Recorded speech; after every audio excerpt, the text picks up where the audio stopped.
अ, या चित्रामध्ये आपल्याला जे दिसत आहे तो आहे कोळसा. म्हणजे थोडंफार जरा दगड कपाऱ्या किंवा लाकडासारखं दिसते आणि तसं कोळसा हा तर लाकडापासूनच तयार होत असतो. तर अ, हा कोळसा आहे. तर कोळशाबद्दल काय? तर कोळसा म्हणता म्हणता इथं तर कोळ कोळ नाही पण कोल असं आले, ज्याला आपण अर्थातच कोळशाला इंग्लिशमध्ये कोल म्हणतात. तर इंग्लिशमध्ये त्याला कोल म्हणतात हे सांगायचं खरं तर या व्हिडिओचा उद्देश नाही आहे. अ, पण इथं जर सुरुवात तुम्ही बघितली तर कोळशाचं कोल झालं इंग्लिशमध्ये आणि पुढे जाऊन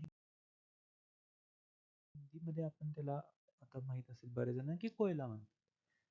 तर एक मजेशीर बाब अशी म्हणू शकतो की तिन्ही भाषांमध्ये सुरुवात जी होती ह्या एकाच वस्तूची या साऊंड ह्या आवाजानं होते.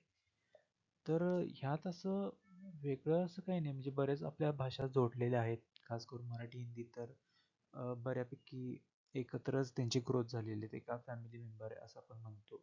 आणि कोल सुद्धा म्हणजे इंग्लिश जर बघितलं तर ते इंडो युरोपियन लँग्वेजेस फॅमिलीचे एक भाग आहे. त्याच्यामुळे असे भाषांमध्ये शब्द ट्रान्सफर होणे शक्य आहे. पण असंच एकदा दिसलं की तिन्हीमध्ये सेम आहे म्हणून हे सांगावं वाटलं. तर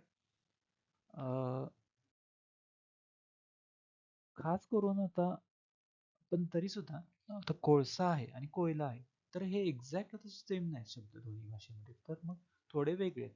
तर हे वेगळे कसे झाले असतील हे आपण जाणून घेण्यासाठी हा देवनागरी जो व्यंजन आहेत त्यांचा हा जो चार्ट आहे तो आपल्याला लहानपणी शाळेत वगैरे शिकवतो. तर तो बघूया आणि थोडा जरा उजेड पाडूया. तर ह्या चार्ट बद्दल मला थोडी एक माहिती सांगायची जी कदाचित बऱ्याच जणांना आपल्यापैकी शाळेत असताना शिकवत नाही. तर ती म्हणजे एक जी रो आहे एका ओळीतले जे सगळे साऊंड्स आहेत, तर त्याच्यामध्ये जे हे आता क ख ग घ आहेत, तर ह्यांचं उच्चारण हे ते एका पद्धतीने एका प्रकारे होतं. आणि त्याच्यामुळे ते साऊंड्स एका लाईनमध्ये आहेत. जसं की आता प फ ब भ हे सुद्धा ना एका प्रकारे त्यांचं उच्चारण होत असते म्हणून ते एका मध्ये आहेत. आणि जे एका कॉलम मध्ये आहेत तर त्यांच्या आवाजात मध्ये ना थोडाफार एक साम्य आहे असं म्हणू शकतो. आता खास करून मला ग आणि ज चं उदाहरण देतो. इंग्लिशमध्ये सुद्धा असे बरेचसे शब्द आहेत जे जी न सुरू होतात पण त्यांचं प्रोनाऊन्सिएशन आहे जे उच्चारण ते ज सारखं वाटतं. जसं की जेल शब्द तर GAL, तर जी म्हटल्यावर ग असं अर्थात स्वाभाविकपणे वाटेल की ग न होईल पण त्याचं ज न होतं. तर त्यामध्ये आता खोल जास्ती जाऊ नये, पण आता ठीक आहे ह्या चार्ट बद्दल एवढं सांगतो. आता ठीक आहे, आता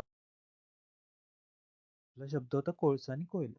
तर को तर त्याचा विषय संपलाय, त्याच्यात सेमच आहे, काय प्रॉब्लेम आहे. ळ आणि ल किंवा य आता ते कसं झालं असेल. तर ळ आणि ल पहिला बघूया. तर हे तर आपल्याला बऱ्याच जण माहित असेल की मराठी हिंदीमध्ये बऱ्यापैकी ळचं आदलाबदल होत असते. हिंदी भाषिकांना ळ म्हणता येत नाही, तर ते ठिकाणी ळच्या जागेला ल करतात.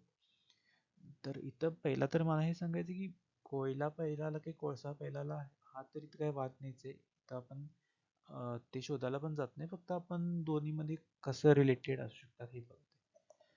तर शक्यता असं आहे की कोळसा म्हणजे साहजिकच. आणि त्यानंतर जसं मी म्हटलं आता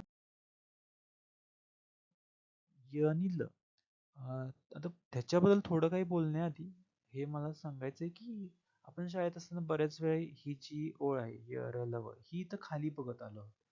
पण तिची खरं तर योग्य जागा जी ह्या कॉलम मध्ये ठेवल्याने ना ते अतिशय व्यवस्थित प्रकारे सगळे साऊंड फिट होऊ शकतात.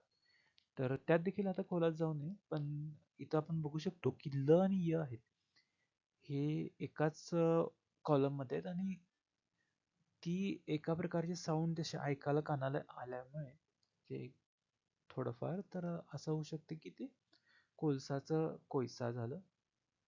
आणि पुढे आता लासाचा बदल कसा झाला ह्याचं नीट सांगू शकत नाही मी, पण आता तसे वेगवेगळे आता हिस्टॉरिकल कारण असू शकतात, लोकांना कसं काय ऐकू आलं त्यानुसार बदल होत जातात. तर हा एक प्रयत्न होता ह्या दोन शब्दां मध्ये कशी लिंक आहे ते दाखवून देण्याचा अर्थातच त्याचा जो अर्थ आहे ते सोडून आणि त्यापुढे आता अचानक तुम्ही तर बघितलं असेल तर कोयला होते तर इथं काना पडला आहे झाले कोयल. तर कोयल म्हणजे हा पक्षी ज्याला आपण मराठीमध्ये कोकिळा म्हणतो. तर अशी एक शक्यता असू शकते का की आता कोयला किंवा कोळसा काळ्या रंगाचा असतो आणि हा पक्षीचा देखील रंग काळा